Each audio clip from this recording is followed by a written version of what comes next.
Salut les disciples de la boxe, il est 23 heures. J'avais pas du tout prévu de faire cette vidéo, je voulais attendre demain. Ça fait un moment que ça me trotte dans la tête de vous refaire une vidéo sur Tyson Fury et Deontay Wilder. Je vous avoue que je trouvais pas la motivation parce que j'ai déjà fait 3 vidéos sur le sujet. Bon, c'est vrai, c'était il y a 2 mois, mais j'avais dit tout ce que j'avais à vous dire en fait. J'avais pas d'autres éléments qui méritaient vraiment une vidéo. Mais ce soir, donc je vous ai posé la question sur Instagram, vous vouliez une vidéo parce que je pense que vous avez envie d'en parler, vous avez envie de partager ça, vous avez envie de débattre. Donc je me suis dit pourquoi pas, je réfléchissais un petit peu à quels commentaires j'allais sélectionner. Je vous ai fait un petit sondage il n'y a pas si longtemps sur YouTube. Et là, je tombe, donc je regarde vite fait des vidéos de YouTube avant d'aller me coucher, et je tombe sur une vidéo de Ilyes MKT, si je ne me trompe pas, Ilyes MKT.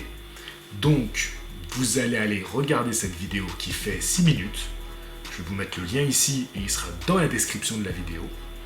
Vous allez regarder ça, vous mettez pause sur ma vidéo, et dès que vous l'avez vu, vous revenez sur ma vidéo et vous remettez play, d'accord? Comme ça, on va discuter.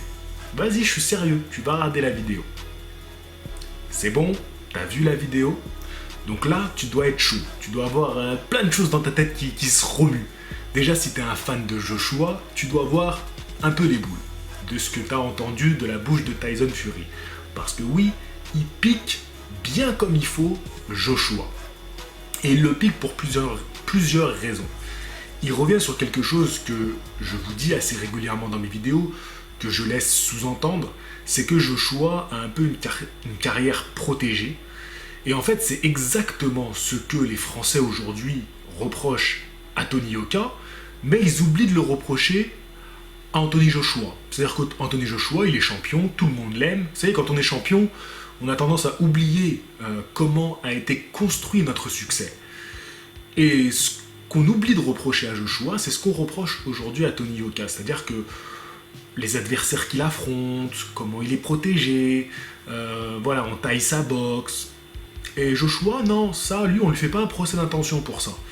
Et lui, il revient sur ça, il explique bien, Joshua, c'est une poule aux œufs d'or pour ses promoteurs, et ils ne veulent pas prendre le risque de l'envoyer perdre contre un inconnu. Et quand il dit inconnu, il fait plus ou moins référence à Wilder.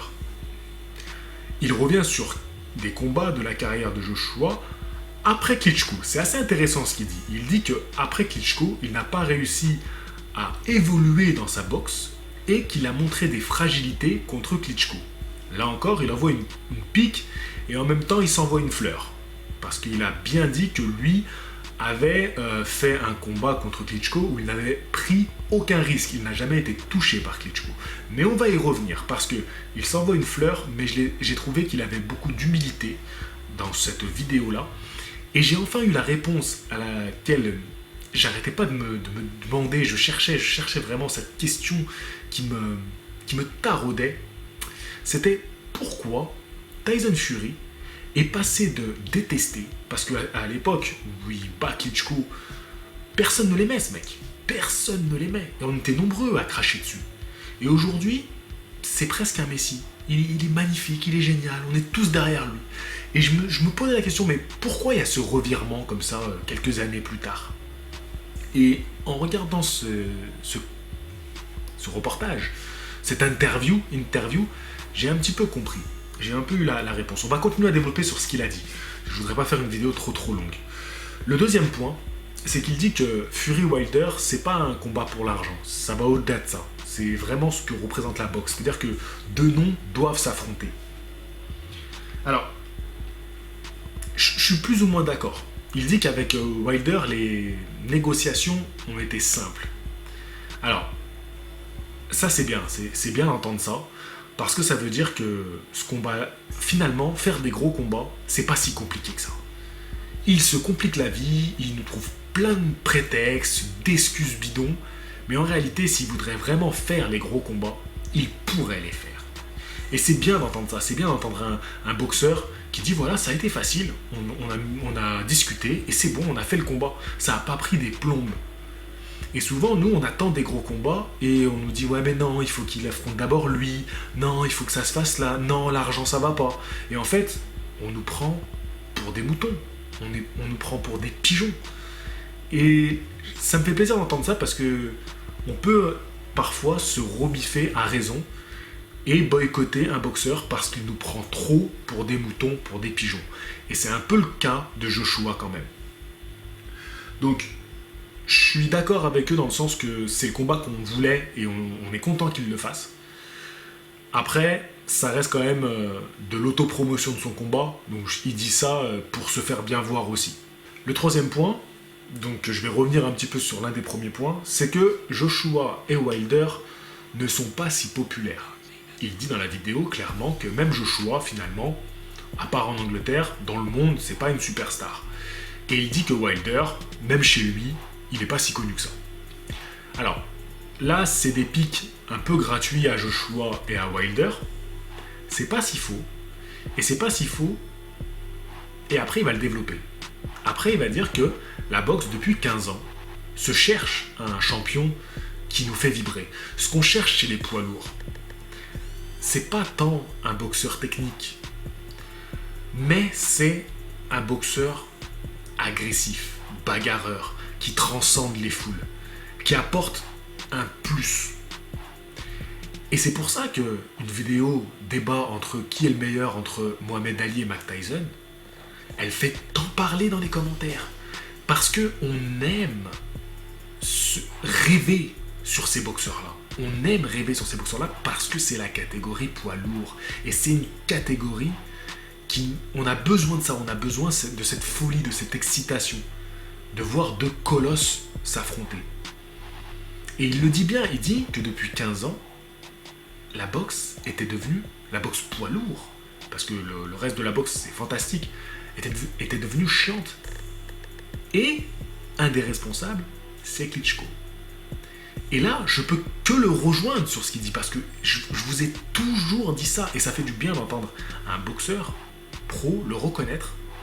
Et il dit lui-même, mon plus grand combat était chiant. Et mais bravo à lui de parler avec autant de franchise. Et c'est là que je reviens sur ce que je disais tout à l'heure, et je pense que c'est ça, déjà, c'est un premier point qui fait qu'aujourd'hui, on a cette affection pour lui. Vraiment, on a des bons sentiments pour lui, parce que même moi, je me suis attaché à ce bonhomme, parce qu'avant, je ne regardais que le boxeur, le côté foufou, et on a découvert que derrière le clown se cachait aussi un homme qui était plein de bons sentiments, de bonnes intentions. Alors attention, je ne dis pas que c'est un ange, hein, mais quand même, quand on l'entend parler là, eh ben, ça fait du bien et ça nous touche. Et je peux un peu plus comprendre que aujourd'hui, il est beaucoup plus populaire. C'est aussi important qu'il reconnaisse que son combat contre Klitschko a été chiant. Et en même temps, le deuxième point qui, pour moi, le rend aussi populaire aujourd'hui, ce Tyson Fury, c'est que c'est lui qui a ouvert la voie. Parce que sans ce combat-là, terriblement pathétique, chiant à mourir, où on s'ennuyait royalement, il a ouvert la voie. Il a fait tomber Klitschko qui avait vraiment étouffé cette catégorie des lourds. Il l'a fait tomber et il a permis à une toute nouvelle génération de boxeurs de s'épanouir. Alors ils sont pas extraordinaires, hein. On a pu voir que Joshua, il n'est pas si grandiose que ça. Wilder, il a une technique en boxe tellement pauvre que des fois c'en est catastrophique. Mais il a ouvert une nouvelle voie et ça, il faut quand même le reconnaître à Tyson Fury. C'est important de le rappeler. Je ne veux pas que Tyson Fury gagne ce combat-là. Je préfère que ça soit Wilder pour la boxe, parce que je pense que Wilder peut amener un nouvel élan avec un combat contre Joshua. Et ensuite, on a une nouvelle génération assez belle, je pense à un Dubois notamment, qui moi je pense il fait partie de l'avenir de la boxe, poids lourd. Mais voilà, c'était important pour moi de parler de ça. Et je voudrais finir en disant que Tyson Fury, je trouve que, regardez, tout le monde, la réaction qu'on a eue quand on a parlé de ce combat-là, c'était on va avoir des conférences de presse complètement ouf. Et franchement, vous avez eu les conférences de presse auxquelles vous vous attendiez ? Non, absolument pas. On a eu des conférences de presse. Alors il y a eu quelques coups de communication plutôt pas mal. Mais au final, il y a eu pas mal de respect. C'était plutôt calme, ils étaient plutôt calmes les deux camps. Alors, moi ça me posait des questions dans le sens, est-ce que ça veut dire que Tyson Fury, il y croit pas? Ou est-ce que ça veut dire qu'il n'a pas besoin, contre un Wilder, d'en faire des tonnes? Parce que ça marchera pas contre lui et qu'il l'a compris. Et qu'il s'est dit, non mais de toute façon contre lui, ça sert à rien. Alors ils font leur show, c'est normal. Ils font leur show. Mais il n'y a rien d'extraordinaire. Quand on connaît les deux personnages, on sait qu'ils pourraient me donner 100 fois plus. Mais non, c'est très calme, c'est très froid. Alors, soit deux choses. Soit c'est plié dans la tête des deux.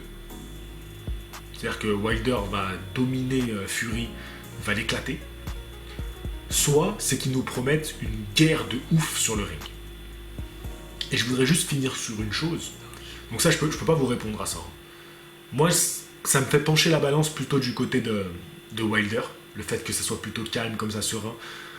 Parce que même là, dans le reportage, dans l'interview, quand il rend hommage à Wilder, Fury dit qu'il le respecte et il a même pas ces petites phrases de dire non mais ça va s'arrêter là sa carrière, moi je vais le plier et puis ça sera terminé. Il a même pas ces petites phrases là. Et c'est comme si déjà il lui passait le flambeau. Comme lui avait fait tomber le roi Klitschko, et c'est comme s'il lui passait le flambeau du genre va combattre Joshua et va le défoncer. Il avait quand même dit dans une interview qu'il voulait que les trois s'affrontent, et moi je trouve que ce serait génial que Joshua affronte aussi Tyson Fury, peu importe la victoire ou la défaite de Tyson Fury. Donc si Tyson Fury gagne, il va aller vers Joshua, mais que Joshua prenne quand même Wilder. Vous voyez, en fait, que tous s'affrontent en fait, et pourquoi pas même des revanches. Et je voulais terminer la vidéo en disant quelque chose, et voilà, du coup j'ai zappé. Ah oui, voilà.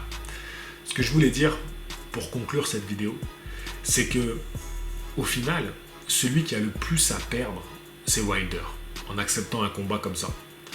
Parce que le combat idéal pour lui, c'est le combat contre Joshua. S'il perd contre Tyson Fury, il peut sûrement, même peut-être certainement, mettre une croix sur son combat contre Joshua.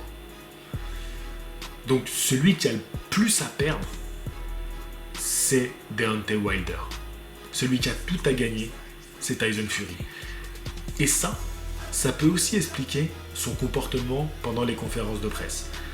Autant quand en 2015 il est allé affronter Klitschko, il était au sommet de sa gloire et il a fait le show parce que c'est comme ça qu'il devait rentrer dans la tête d'un Klitschko.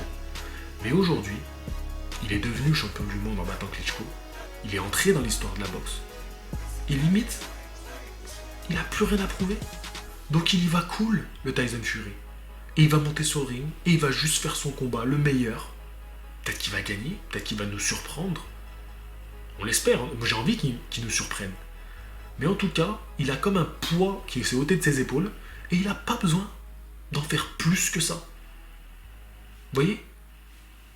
Il a fait sa carrière, il a fait son exploit dans sa carrière. Et comme il le dit, il a gagné suffisamment d'argent dans sa carrière et il fait ça pour la gloire. Et en final, c'est peut-être même pour ça que ce combat-là, il est intéressant finalement. Parce que les deux vont se boxer juste pour l'honneur d'être le roi des poids lourds. Et ça rend ce combat-là top. C'est pas une question de business, de communication, de mon image, de moi je suis le plus beau, moi je suis celui qui crie le plus. Un peu comme Floyd Mayweather et Conor McGregor, où en fait, finalement, le combat sur le ring, on s'en foutait. Il était secondaire, c'était le show qui était le plus important. Et là, c'est le contraire. On oublie le show. On connaît Tyson Fury, sa manière de parler. On connaît Deontay Wilder, sa façon de parler. On connaît Tyson Fury, sa façon de combattre. On connaît Deontay Wilder, sa façon de combattre. On veut les voir s'affronter. Et on est juste là pour voir le duel.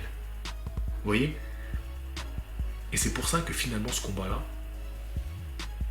c'est peut-être le plus excitant de cette fin d'année. Et peut-être qu'il va être, sur le ring, le plus intéressant des combats de poids lourds qu'on a eu depuis peut-être 10 piges. Je vois une victoire par KO de Deontay Wilder. Round 5. Enfin, là, je le dis complètement au pif, mais je pense pas que Tyson Fury est au niveau physiquement. Techniquement, mentalement, oui, il est largement au niveau. Mais physiquement, je pense que c'est pas suffisant. Il n'a pas eu assez de temps. Vraiment. Tu lui peut-être qu'il aurait pris une année de plus. Parce qu'il est jeune, hein. Après, moi, par contre, je crois que même avec une défaite, Tyson Fury n'est pas mort. Tyson Fury, même s'il prend un KO, on est peut-être en train d'assister à un retour de Tyson Fury. Et qui peut même après ça aller affronter Joshua et battre Joshua. Ouais, ça j'y crois. Sur ce, je vous souhaite une bonne nuit. Je vais faire tout de suite cette vidéo pour vous la mettre en ligne. Je vous dis à la prochaine. Fighting!